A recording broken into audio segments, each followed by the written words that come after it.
ಅಪ್ಪನ ಇಶಾನಿ ಪುಟ್ಟಿ ಯಾಕೆ ಹೀಗೆಲ್ಲ ಕೈ ಕಟ್ಕೊಂಡು ಬೇಜಾರಿಂದ ಕೂತಿದ್ದಾಳೆ? ಇಶಾನಿ ಹತ್ರ ಕೂತ್ಕೊಳ್ತಾ ವಿಕ್ರಮ್ ಕೇಳ್ದ. ಇಶಾನಿ ವಿಕ್ರಮ್ನ ಮಡಿಲಿಗೇರಿ ಅವನ ಕುತ್ತಿಗೆಗೆ ಮುಖ ಒತ್ತಿ ಕೂತ್ಲು. ನನಗೆ ಅಪಲ್ನನ್ನು ನೋಡಬೇಕಪ್ಪ, ಅವನಿಗೆ ಜ್ವರ ಅಂತೆ, ಇವತ್ತು ಶಾಲೆಗೆ ಬಂದಿರಲಿಲ್ಲ. ಆಹಾ, ಅದಕ್ಕೆ ಅಪ್ಪನ ಗೊಂಬೆ ಹೀಗೆ ಬೇಜಾರಾಗಿ ಕೂತಿರೋದು? ನಾವಿವತ್ತೇ ಹೋಗೋಣ, ಸಂಜೆ ಆಗಲಿ. ಅಪ್ಪನ ಮಾತು ಕೇಳಿ ಗೆಳೆಯನನ್ನು ನೋಡೋದಕ್ಕೆ ಹೋಗೋ ಸಂಭ್ರಮದಲ್ಲಿ ಅವಳ ಪುಟ್ಟ ಕಣ್ಣುಗಳೆರಳಿದ್ವು. ಸಂಜೆ ಅವರೆಲ್ಲರೂ ಸೇರಿ ಅಬೆಲ್ನ ಮನೆಗೆ ಹೋದರು. ಅಲ್ಲಿಗೆ ತಲುಪಿದ ತಕ್ಷಣ ಇಶಾನಿಗೆ ಸ್ವರ್ಗ ಸಿಕ್ಕಂತಾಯಿತು. ದೀಕ್ಷಾ ಮತ್ತು ವಿಕ್ರಮ ಅಬೆಲ್ನ ಅಪ್ಪ ಮತ್ತು ಅಮ್ಮನೊಂದಿಗೆ ಹರಟೆಯಲ್ಲಿ ತೊಡಗಿದ್ರು. ಅಬೆಲ್ ಇಶಾನಿಯನ್ನು ತನ್ನ ಕೋಣೆಗೆ ಆಟ ಆಡೋದಕ್ಕೆ ಕರ್ಕೊಂಡು ಹೋದ. ಇಶಾನಿ, ನಂಗೆ ತುಂಬ ಬೇಜಾರಾಗ್ತಿದೆ. ನಾಡಿದ್ದಿನಿಂದ ನಿನ್ನ ತುಂಬ ಮಿಸ್ ಮಾಡ್ಕೊಳ್ತೀನಿ. ಆಟ ಆಡೋದಕ್ಕೆ, ಜಗಳ ಆಡೋದಕ್ಕೆ, ಎಲ್ಲದಕ್ಕೂ. ಅಬೆಲ್ನ ಕಣ್ಣುಗಳು ತುಂಬಿ ಬಂದವು. ಅಬೆಲ್, ಅಳಬೇಡ, ನನಗೂ ತುಂಬ ಬೇಜಾರಾಗುತ್ತೆ. ನಾನು ಕೂಡ ನಿನ್ನ ತುಂಬ ಮಿಸ್ ಮಾಡ್ಕೊಳ್ತೀನಿ. ಅವಳ ಪುಟಾಣಿ ಮನಸ್ಸಿಗೂ ತುಂಬ ನೋವಾಯಿತು. ಓ, ನಾನು ಮರೆತೇ ಹೋದೆ ಇಶಾನಿ, ನಿನಗೊಂದು ಗಿಫ್ಟ್ ಇದೆ. ನನ್ನ ಪಪ್ಪ ಪ್ಯಾರಿಸ್ಗೆ ಹೋಗಿ ಬಂದಾಗ ತಂದದ್ದು. ನೀನು ಇಲ್ಲೇ ಇರು, ನಾನು ತರ್ತೀನಿ. ಅವನು ಅಲ್ಮೇರಿನ ಬಾಗಿಲು ತೆರೆದ. ಒಂದು ಸಣ್ಣ ಪೆಟ್ಟಿಗೆಯನ್ನು ತೆಗೆದುಕೊಂಡು ಇಶಾನಿ ಹತ್ರ ಬಂದ. ಅವಳ ಪಕ್ಕದಲ್ಲಿ ಕೂತ್ಕೊಂಡು ಅದನ್ನು ತೆರೆದ. ಅದರ ಒಂದು ಸಿಂಪಲ್ ಆದ ಸರ ಮತ್ತು ಅದು ಗಾಢ ನೀಲಿ ಬಣ್ಣದ ಸ್ಫಟಿಕದ ಹೃದಯದ ಆಕಾರದ ಪದಕ ಇತ್ತು. ವಾವ್, ಅಮೇಝಿಂಗ್, ಸೂಪರ್, ನಂಗೆ ತುಂಬ ಇಷ್ಟ ಆಯಿತು. ಪಪ್ಪನ ಹತ್ರ ನಾನು ಮೊದಲೇ ಹೇಳಿದ್ದೆ, ಇನ್ನೆರಡು ದಿನ ಕಳೆದ್ರೆ ನಿನ್ನ ಬರ್ಡೇ ಇದೆ, ಆಗ ಒಂದು ಸ್ಪೆಷಲ್ ಗಿಫ್ಟ್ ಬೇಕಂತ. ಆಗ ಪಪ್ಪ ಇದು ತುಂಬ ಚೆನ್ನಾಗಿದೆ, ಇಶಾನಿ ಖಂಡಿತ ಇಷ್ಟ ಆಗುತ್ತೆ ಅಂತ ಹೇಳಿ ತಂದರು. ನಂಗೆ ತುಂಬ ಇಷ್ಟ ಆಯಿತು ಅವಳು. ಈ ಸರವನ್ನು ಅವಳ ಕುತ್ತಿಗೆಗೆ ಅವನ ಹಾಕ್ತ. ಅಡ್ವಾನ್ಸ್ ಹ್ಯಾಪಿ ಬರ್ಡೇ ನನ್ನ sweet Ishani. Thank you so much. Ishani ಅಬೆಲ್ನನ್ನು ತಪ್ಪಿಕೊಂಡು ಅವನ ತುಟಿಯಂತಹ ಕೆನ್ನಿಗೆ ಒಂದು ಮುತ್ತು ನೀಡಿದ್ಲು. ಅಬೆಲ್ ಕೂಡ ಅವಳಿಗೆ ಒಂದು ಮುತ್ತು ನೀಡಿದ. ಇಬ್ಬರು ತಮ್ಮದೇ ಆದ ಪ್ರಪಂಚದಲ್ಲಿ ಸ್ವಲ್ಪ ಹೊತ್ತು ಕಳೆದರು. ಆಹಾ, ಜ್ವರ ಬಂದವನು ಇಲ್ಲಿ ಚೆನ್ನಾಗಿ ಆಟ ಆಡ್ತಿದ್ದಾನಲ್ಲ. ಇಶಾನಿ ಮತ್ತು ಅಬೆಲ್ ಇಬ್ಬರು ವಿಡಿಯೋ ಗೇಮ್ ಆಡ್ತಿದ್ರು. ಅಷ್ಟರಲ್ಲಿ ದೀಕ್ಷಾ ಮತ್ತು ವಿಕ್ರಮ್ ಅಲ್ಲಿಗೆ ಬಂದರು. ಹೋಗೋಣವೇ ಇಶಾನಿ?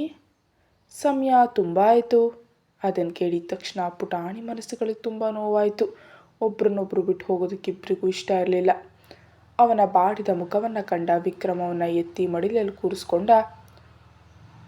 ಯಾಕೆ ಬೇಬಿಗೆ ಬೇಜಾರಾಗಿದೆ? ಇಶಾನಿಯನ್ನು ಬಿಟ್ಟು ಹೋಗ್ಬೇಕಂತಾನಾ? ಹ್ಞೂ, ತುಂಬ ಮಿಸ್ ಮಾಡ್ಕೊತೀನಿ. ಪರವಾಗಿಲ್ಲ ಬಿಡು, ಬೇಜಾರಾಗಬೇಡ. ಗೆಳತಿ ಇಲ್ದಿದ್ರು ಪಾಠದಲ್ಲಿ ಗಮನ ಕೊಡಬೇಕು, ಚೆನ್ನಾಗಿ ಓದಿ ಬುದ್ಧಿವಂತನಾಗಬೇಕು, ಕೇಳ್ತೀಯಾ?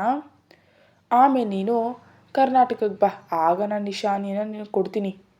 ಕೊನೆಯ ವಾಕ್ಯವನ್ನು ವಿಕ್ರಮ್ ಅಬೆಲ್ನ ಕಿವಿಯಲ್ಲಿ ಮಾತ್ರ ಕೇಳುವಂತೆ ಹೇಳ್ದ. ಅದನ್ನು ಕೇಳಿದ ಅಬೆಲ್ ಬಾಯಿ ತೆರೆದು ವಿಕ್ರಮ್ನನ್ನು ನೋಡ್ದ.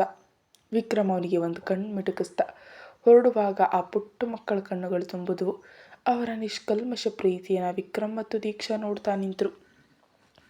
ರಾತ್ರಿ ಮಗಳ ಎರಡೂ ಬದಿಯಲ್ಲಿ ವಿಕ್ರಮ್ ಮತ್ತು ದೀಕ್ಷಾ ಮಲಗಿದ್ರು. ನಮ್ಮ ಇಶಾನಿ ಪುಟ್ಟಿ ಏನಷ್ಟೊಂದು ಆಲೋಚನೆ ಮಾಡ್ತಿದ್ದಾಳೆ. ಅದು ಅಪ್ಪ, ಅವೆಲ್ಲ ಕಿವಿಯಲ್ಲಿ ಏನು ಸೀಕ್ರೆಟ್ ಹೇಳಿದ್ರಿ ಅಂತ. ಅದು ಏನೂ ಇಲ್ಲ ಮಗಳೇ, ಅವನಿಗೊಂದು ಸೀಕ್ರೆಟ್ ಹೇಳಿದೆ ಅಷ್ಟೇ. ಅದೇನು ಸೀಕ್ರೆಟ್ ಅಂತ ನನಗೂ ಹೇಳಿ. ಅದನ್ನು ಹೇಳೋದಕ್ಕೆ ಸಮಯ ಬರಲಿ, ಹಾಗೆ ಹೇಳ್ತೀನಿ. ಈಗಿಬ್ಬರು ಮಲಗಿ. ಹ್ಞೂ, ಇರಲಿ, ಬಾ ಮಗಳೇ, ನಾವು ಮಲಗೋಣ.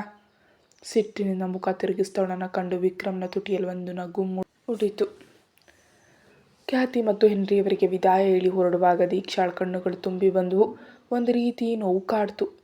ಈ ಮಣ್ಣಿನ ಮೇಲೆ ಅವಳಿಗೆ ಅಷ್ಟೊಂದು ಪ್ರೀತಿ ಮೂಡಿತ್ತು. ಮತ್ತು ಯಾವಾಗ ಬರ್ತಾರೋ ತಿಳಿಯದು. ಒಂದು ವೇಳೆ ಮತ್ತೆ ಇಲ್ಲಿ ಬರುವಂತಾದರೆ ಅಂದು ಈ ಹವಳದ ಸಮುದ್ರದಡಿಯಲ್ಲಿ ಬಣ್ಣ ಬಣ್ಣದ ಮೀನುಗಳಂತೆ ಈಜಾಡಬೇಕು ಅಂತ ಅವಳು ಆಸೆ ಪಟ್ಲು. ಬೇಜಾರಿನಿಂದ ಕೂತಿದ್ದವಳನ್ನು ವಿಕ್ರಮ್ ತನ್ನ ಎದೆಗೆ ಹತ್ತಿರವಾಗಿ ತಪ್ಪಿಕೊಂಡ. ಬೇಜಾರು ಮಾಡ್ಕೊಳ್ಬೇಡ, ಈ ಮಣ್ಣಿಗೆ ನಾವು ಮತ್ತೆ ಬರ್ತೀವಿ, ಈಗಲೇ ಅಲ್ಲ ಅಷ್ಟೆ. ನಗ್ತಾ ಹೇಳಿದ ವಿಕ್ರಮ್ನನ್ನ ದೀಕ್ಷಾ ಒಂದು ಕ್ಷಣ ನೋಡಿದ್ಲು. ತನ್ನ ಮನಸ್ಸಿನಲ್ಲಿ ಏನಿದೆ ಅಂತ ಅರಿಯೋ ವಿಕ್ರಮ್ನ ಶಕ್ತಿ ಬಗ್ಗೆ ಅವಳು ಆಲೋಚಿಸ್ತಿದ್ಲು. ಕ್ವೀನ್ಸ್ಲ್ಯಾಂಡ್ಗೆ ವಿದಾಯ ಹೇಳುತ್ತಾ ಬ್ರಿಸ್ಬೇನ್ನಿಂದ ಕರ್ನಾಟಕದ ಅಂತಾರಾಷ್ಟ್ರೀಯ ವಿಮಾನ ನಿಲ್ದಾಣಕ್ಕೆ ವಿಮಾನ ಹಾರಿತು. ಸುದೀರ್ಘ ಪ್ರಯಾಣದ ನಂತರ ವಿಮಾನ ಇಳಿತು. ಒಮ್ಮೆ ಎಲ್ಲವನ್ನ ಬಿಟ್ಟು ಚೆನ್ನೈನಿಂದ ಬ್ರಿಸ್ಬೇನ್ಗೆ ಹೋಗುವಾಗ ಮತ್ತೆ ಹಿಂದಿರುಗಿ ಬರೋ ಆಸೆ ಇರಲಿಲ್ಲ. ಆದರೆ ಈಗ ದೇವರು ತನ್ನನ್ನು ಸ್ವಂತ ನಾಡಿಗೆ ಮರಳಿ ತಂದಿದ್ದಾನೆ. ದೈವ ಇಚ್ಛೆಯಂತೆ ಎಲ್ಲವೂ ನಡೆಯುತ್ತೆ ಎಂಬುದು ಎಷ್ಟು ಸತ್ಯ. ದೀಕ್ಷಾ ಏನೋ ದೊಡ್ಡ ಆಲೋಚನೆಯಲ್ಲಿದೆಯಾ? ಏನಿಲ್ಲ ವಿಕ್ರಮ್ ಅವರೇ, ನಾನೇನು ಯೋಚಿಸ್ತಿದ್ದೆ. ಮಗಳು ಚೆನ್ನಾಗಿ ನಿದ್ರಿಸ್ತಿದ್ದಾಳಲ್ವಾ, ಅವಳನ್ನ ಕೊಡಿ, ನಾನು ಎತ್ಕೊಳ್ತೀನಿ. ಬೇಡ, ನಾನೇ ಎತ್ಕೊಳ್ತೀನಿ. ಬಾ, ನಮ್ಮನ್ನು ಕರ್ಕೊಂಡು ಹೋಗೋದಕ್ಕೆ ಹೊರಗೊಬ್ಬರು ಬಂದಿರ್ತಾರಾ? ಅದು ಯಾರು? ಬಾ ನೋಡೋಣ. ವಿಕ್ರಮ್ ಜೊತೆ ಹೊರಬಂದವಳಿಗೆ ಒಬ್ಬ ವ್ಯಕ್ತಿಯನ್ನು ಕಂಡು ಕಣ್ಣುಗಳು ತುಂಬಿ ಬಂದವು. ಕಾರಿನ ಬಳಿ ಕೈ ಕಟ್ಟಿ ನಿಂತಿದ್ದವನ ಕಂಡು ದೀಕ್ಷಾ ಕಣ್ಣೀರು ಹಾಕಿದ್ಲು. ಅಜಯಣ್ಣ, ತನ್ನ ಜೊತೆ ಹುಟ್ಟದಿದ್ರು ತನ್ನ ಸ್ವಂತ ತಂಗಿಯಂತೆ ನೋಡ್ಕೊಂಡವನು, ತಾನು ಮತ್ತು ವಿಕ್ರಮ್ ಒಂದಾಗಬೇಕಂತ ಹಂಬಲಿಸಿದವನು. ದೀಕ್ಷಾ ಕಣ್ಣೀರು ತುಂಬಿದ ಕಣ್ಣುಗಳಿಂದ ಅಜಯ್ನನ್ನು ನೋಡಿದ್ಲು. ಅಜಯಣ್ಣ ಅಂತ ದೀಕ್ಷಾ ಕರೆದ್ಲು. ಆದರೆ ಅಜಯ್ ಕೇಳಿದವಂತೆ, ಸರ್, ಲಗೇಜ್ ಎಲ್ಲ ಡಿಕ್ಕೇಲಿಡ್ಲಾ ಅಂತ ಕೇಳ್ದ. ಹ್ಞೂ, ಇಡಿ. ಅದನ್ನಿಟ್ಟ ನಂತರ ಅಜಯ್ ಡ್ರೈವಿಂಗ್ ಸೀಟಿನ ಕಡೆ ಹೋಗುವಾಗ ದೀಕ್ಷಾ ಅವನ ಕೈ ಹಿಡಿದ್ಲು. ಅಜಯಣ್ಣ, ನನ್ನ ಕಂಡು ಯಾಕೆ ಮಾತಾಡದೆ ಹೋಗ್ತಿದ್ದೀರಾ? ಸಿಟ್ಟಿದೆಯಾ? ನಾನು ನಿಮ್ಮ ತಂಗಿ ಅಲ್ವಾ? ಓಹೋ, ಹೌದಾ? ಅದಕ್ಕೆ ಇಷ್ಟು ವರ್ಷ ಎಲ್ಲರನ್ನ ಬಿಟ್ಟು ಅಜ್ಞಾತವಾಸಕ್ಕೆ ಹೋದದ್ದು? ನೀನು ಎಲ್ಲಿದೆಯಾ ಅಂತ ತಿಳಿದೆ ಈ ಮನುಷ್ಯ ಎಷ್ಟು ನೊಂದ್ಕೊಂಡ್ರು ಅಂತ ನಿಂಗೆ ಗೊತ್ತಿದೆಯಾ?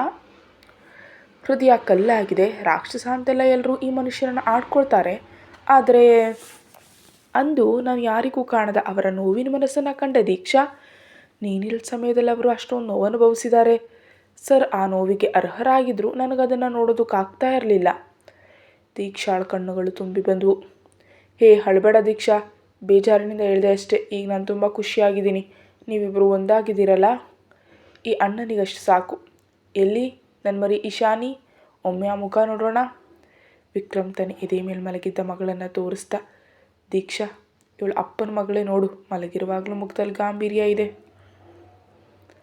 ಅಜಯ್ ಕೇವಲ ಅಪ್ಪನ ಮಗಳಲ್ಲ, ಅಮ್ಮನ ತುಂಟಾಟವೂ ಸಾಕಷ್ಟಿದೆ ನಗ್ತಾ ವಿಕ್ರಮ್ ಹೇಳಿದಾಗ ದೀಕ್ಷಾ ಕಣ್ಣು ಕಿರಿದಾಗಿಸಿ ನೋಡಿದ್ಲು. ಸರಿ, ಹೊರಡೋಣವಾ? ಇಬ್ಬರು ಕಾರ್ ಹತ್ತಿ ಅಂದ ಹಾಗೆ ದೀಕ್ಷಾ, ನಿನ್ನ ಹಳೆ ಪೋಸ್ಟ್ ಈಗ ನಂಗೆ ಸಿಕ್ಕಿದೆ ದೀಕ್ಷಾ. ನಾನು ಸರ್ನ PA. ಓ ಗಾಡ್, ಅಜಯಣ್ಣ, ಈ ಹೊರಟನನ್ನು ಹೇಗೆ ಸಹಿಸ್ಕೊಳ್ತೀರಾ? ಅಜಯ್ ಒಂದು ಕ್ಷಣ ದಂಗಾಗಿ ಹೋದ. ವಿಕ್ರಮ್ನ ಈಗ ಶಾಂತಿ ಹಾದಿಯಲ್ಲಿದ್ದಾರೆ ಅಜಯಣ್ಣ, ಅದಕ್ಕೆ ಏನು ಬೇಕಾದರೂ ಹೇಳ್ಬಹುದು.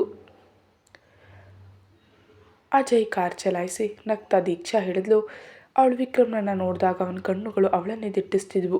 ಆ ನೋಟ ಹೃದಯದೊಳಗೆ ಇಳಿದಂತ ಅನ್ನಿಸ್ತು. ಅವಳು ನಡುಗಿದ್ಲು, ಆದರೆ ಹೊರಗೆ ತೋರಿಸ್ಕೊಳ್ಳಿಲ್ಲ.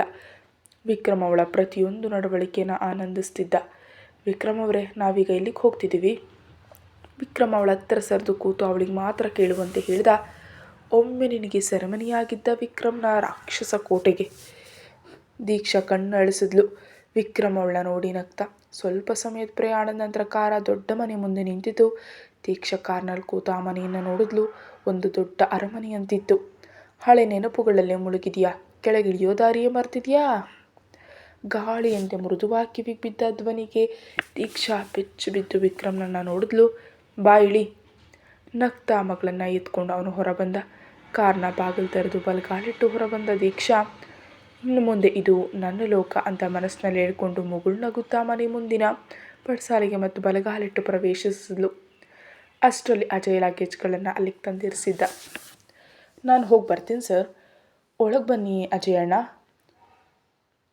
ಟೀ ಕುಡಿದು ಹೋಗ್ಬೋದಲ್ಲ? ಟೀ ಕುಡಿಯಲು ಇನ್ನೊಮ್ಮೆ ಬರ್ತೀನಿ ದೀಕ್ಷಾ. ಈ ಕೆಲಸದ ಮೇಲೆ ಹೋಗಬೇಕು, ಒಂದು ಬಿಸ್ನೆಸ್ ಡೀಲ್ ಇದೆ. ವಿಕ್ರಮ್ ಸರ್ ಕೆಲಸದ ವಿಷಯಲ್ಲಿ ಎಷ್ಟು ಸ್ಟ್ರಿಕ್ಟ್ ಅಂತ ನಿಂಗೆ ಗೊತ್ತಿದೆಯಲ್ಲ? ಮಗನೇ ಅಜಯ್, ನಿನ್ನನ್ನು ಸ್ವಲ್ಪ ಜಾಸ್ತಿ ಹೊಗಳ್ತಿದ್ಯಾ ಅಂತ ವಿಕ್ರಮ್ ನಗ್ತಾ. ಏನು ಸರ್, ಬದುಕಬೇಕಲ್ಲ ನಗ್ತಾ ಅಜಯ್ ಹೇಳಿದಾಗ ವಿಕ್ರಮ್ ಮತ್ತು ದೀಕ್ಷಾ ಇಬ್ಬರು ನಕ್ಕಿದ್ರು. ದೀಕ್ಷಾ, ಇದೋಕಿ, ಬಾಗಿಲು ತೆರೆದು ಒಳಗೆ ಹೋಗು. ವಿಕ್ರಮ್ನನ್ನು ಒಂದು ಕ್ಷಣ ನೋಡಿ ಕೀ ಪಡೆದು ಬಾಗಿಲು ತೆರೆದವಳು ಮತ್ತೊಮ್ಮೆ ಆ ಮನೆಗೆ ಪ್ರವೇಶಿಸಿದ್ಲು. ತಾನು ಹಿಂದೆ ಬಂದಿಯಾಗಿದ್ದ ಆ ಮನೆಯನ್ನು ಕುತೂಹಲದಿಂದ ನೋಡಿದ್ಲು. ಎಲ್ಲವೂ ಮೊದಲ ಬಾರಿಗೆ ನೋಡ್ತಿರೋ ಅಂತ ಅನ್ನಿಸ್ತು. ಬಾ. ಮೆಲ್ಲಕ್ಕೆ ನಡೆಯುವಾಗ ಹೃದಯದ ಜೋರಾಗಿ ಬಡ್ಕೊಳ್ತಿತ್ತು. ವಿಕ್ರಮ್ ನಗ್ತಾ ಬೆಡ್ರೂಮ್ ಬಾಗಿಲು ತೆರೆದ. ಒಳಗೋದ ದೀಕ್ಷಾ ಒಂದು ಕ್ಷಣ ಉಸಿರು ಬಿಡಲು ಮರೆತು ನಿಂತಳು. ಗೋಡೆಗಳು ತುಂಬ ತಾನು ಮತ್ತು ವಿಕ್ರಮ್ ಜೊತೆಯಾಗಿರೋ ಚಿತ್ರಗಳಿದ್ದವು. ಆ ಫೋಟೋಗಳು ಅವಳ ಹಳೆ ನೆನಪುಗಳನ್ನು ಮರುಕಳಿಸಿದ್ವು. ಕಣ್ಣೀರಾಗ್ತಾ ವಿಕ್ರಮ್ನನ್ನು ನೋಡಿದಾಗ ಅವನು ಅವಳನ್ನ ತಪ್ಪಿಕೊಂಡು ಕಣ್ಣೀರು ಒರೆಸ್ದ. ನೀನಿಲ್ಲದ ಸಮಯದಲ್ಲಿ ನನಗೆ ಈ ಚಿತ್ರಗಳೇ ಆಸರೆಯಾಗಿದ್ವು. ಈಗ ನನ್ನ ದೀಕ್ಷಾ ನನ್ನ ಜೊತೆಗಿದ್ದಾಳಲ್ಲ, ಇನ್ನು ಮುಂದೆ ಈ ಕಣ್ಣುಗಳಲ್ಲಿ ನೀರು ಬರಬಾರ್ದು, ಆಯಿತಾ? ಹ್ಞೂ. ನೀನಿವತ್ತು ಅಡುಗೆ ಮನೆಗೆ ಹೋಗೋ ಅಗತ್ಯ ಇಲ್ಲ. ಊಟ ಈಗಲೇ ಬರುತ್ತೆ. ಸ್ವಲ್ಪ ವಿಶ್ರಾಂತಿ ಪಡಿ. ನನಗೆ ಆಫೀಸ್ಗೆ ಹೋಗೋ ಕೆಲಸ ಇದೆ, ಬೇಗ ಬರ್ತೀನಿ. ಹೋಗಿ ಬನ್ನಿ ವಿಕ್ರಮ್ ಅವರೇ. ವಿಕ್ರಮ್ ಹೋದ್ಮೇಲೆ ಅವಳು ಮಗಳ ಜೊತೆ ಮಲಗಿದ್ಲು. ಸ್ವಲ್ಪ ಹೊತ್ತಿನ ನಂತರ ಇಶಾನಿ ಎಚ್ಚರಗೊಂಡ್ಳು. ಅವಳಿಗೆ ಮನೆ ತೋರಿಸ್ತಾ ಮಾತಾಡ್ತಿರುವಾಗ ವಿಕ್ರಮ್ ಬಂದ. ನಂತರ ಮೂವರು ಜೊತೆಯಾಗಿ ಆಟ ಆಡಿದ್ರು. ಊಟ ಮಾಡಿದ ನಂತರ ಇಶಾನಿಯನ್ನು ಮಲಗಿಸಿದ್ಲು. ಸುಸ್ತಾಗಿದ್ದರಿಂದ ಅವಳು ಬೇಗ ನಿದ್ರಿಸಿದ್ಲು. ದೀಕ್ಷಾ ಮತ್ತು ವಿಕ್ರಮ್ ಮಗಳ ಎರಡೂ ಬದಿಗಳಲ್ಲಿ ಮಲಗಿದ್ರು. ಪರಸ್ಪರ ನಕ್ಕು ಅವರು ನಿದ್ದೆಗೆ ಜಾರಿದ್ರು. ನಡುವೆ ಯಾವಾಗಲೂ ನಿದ್ರೆ ಕೆಟ್ಟು ದೀಕ್ಷಾ ಎದ್ದು ಕೂತ್ಲು. ಪಕ್ಕದಲ್ಲಿ ಅಪ್ಪ ಮತ್ತು ಮಗಳು ಗಾಢ ನಿದ್ರೆಯಲ್ಲಿದ್ದರು. ಅವರಿಗೆ ಹೊದಿಕೆ ಸರಿಪಡಿಸಿ ಅವಳು ಬಾಲ್ಕನಿಗೆ ಹೋದ್ಲು. ದೀಕ್ಷಾ, ಪ್ರೀತಿ ಪಾತ್ರನ ಕರೆಯಲು ಅವಳು ಎಚ್ಚರ ಆದ್ಲು. ತಿರುಗಿ ನೋಡಿದಾಗ ತನ್ನನ್ನೇ ನೋಡ್ತಾ ನಗು ಹೊತ್ತು ನಿಂತಿರೋ ತನ್ನ ಪ್ರಿಯತಮ. ಆ ನಗುವಿಗೆ ಪೂರ್ಣಚಂದ್ರನ ಪ್ರಕಾಶವಿದೆ ಅಂತ ಅವಳಿಗನ್ನಿಸ್ತು. ಅವನಿಗಾಗ ಅವಳ ಮುಖದಲ್ಲಿ ಒಂದು ಸಣ್ಣ ನಗು ಅರಳಿತು. ಈ ಸಮಯದಲ್ಲಿ ಇಲ್ಲಿ ನಿಂತು ಯಾಕೆ ಚಳಿಯಲ್ಲಿ ನಡಕ್ತಿದ್ಯಾ? ಬಾಲ್ಕನಿಯ ಉಯ್ಯಾಲೆಯಲ್ಲಿ ಕೂತು ವಿಕ್ರಮ್ ಕೇಳ್ದ. ಏನಿಲ್ಲ ವಿಕ್ರಮ್ ಅವರೇ, ನಿದ್ರೆ ಬಂತು. ಆದರೆ ನಡುವೆ ನಿದ್ರೆ ಕೆಡ್ತು. ಆಮೇಲೆ ನಿದ್ರೆ ಬರಲಿಲ್ಲ. ಅದಕ್ಕೆ ಇಲ್ಲಿಗೆ ಬಂದೆ. ಇದು ನನಗೆ ಪ್ರಿಯವಾದ ಸ್ಥಳ ಅಲ್ವೇ? ಅಂದು ನಾನಿಲ್ಲಿ ಬಂದಿಯಾಗಿದ್ದಾಗಲೂ ಮುಕ್ತವಾಗಿರೋದಕ್ಕೆ ಸಿಕ್ಕ ಜಾಗ ಇದೊಂದೇ. ಇಲ್ಲಿ ಮನಸ್ಸಿಗೆ ತುಂಬ ಸುಖ ಸಿಗುತ್ತೆ. ಕಳೆದ ಪ್ರತಿಯೊಂದು ಕ್ಷಣವೂ ಕಣ್ಮುಂದೆ ಬರ್ತಿದೆ. ಶಕ್ತಿಯಾಗಿ ನಗ್ತಾ ಇಳ್ಬಹುದಾದ್ರೆ ಒಂದು ಸಿನಿಮಾ ಮಾಡಬಹುದಲ್ವ ವಿಕ್ರಮ್ ಅವರೇ? ನಗ್ತಾ ಹೇಳ್ತಿರೋಳನ್ನ ವಿಕ್ರಮ್ ನೋಡ್ತಾ ನಿಂತ. ಬಹಳ ದಿನಗಳ ನಂತರ ಅವಳನ್ನ ಅಷ್ಟೊಂದು ಮಾತಾಡ್ತಿರೋದನ್ನು ಕಂಡು ಅವನು ಒಳ್ಳೆ ಕೇಳುಗನಾಗಿ ಕೂತ. ದೀಕ್ಷಾ, ವಿಕ್ರಮ್ನ ಕರೆಗಳು ತಾನು ಅಷ್ಟೊಂದು ಮಾತಾಡ್ತಿದ್ದೀನಿ ಎಂಬ ಅರಿವಿಗೆ ಬಂದ್ಲು. ಅವಳು ನಾಲಿಗೆ ಕಚ್ಚಿ ವಿಕ್ರಮ್ನ ನೋಡಿದ್ಲು. ಅವನ ನೋಟ ಅವಳಲ್ಲಿ ಒಂದು ವಿಭಿನ್ನ ಭಾವನೆಯನ್ನು ತುಂಬಿತು. ವಿಕ್ರಮ್ ಉಯ್ಯಾಲೆಯಿಂದ ಎದ್ದು ಅವಳ ಹತ್ರ ಬಂದ. ಸರಿ, ಇಲ್ಲೇ ನಿಂತು ಚಳಿದಿನೋ ಆಲೋಚನೆ ಇದೆಯಾ?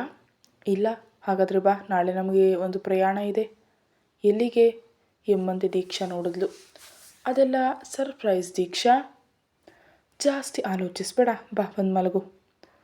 ಕೋಣೆಗೆ ಬಂದು ಮಲಗಿದಾಗ ವಿಕ್ರಮ್ ಮತ್ತು ದೀಕ್ಷಾ ಇಬ್ಬರು ಮಗಳ ಎರಡೂ ಬದಿಗಳಲ್ಲಿ ಮಲಗಿದ್ರು. ಪರಸ್ಪರ ಕಣ್ಣುಗಳು ಸಂಧಿಸಿದ್ವು.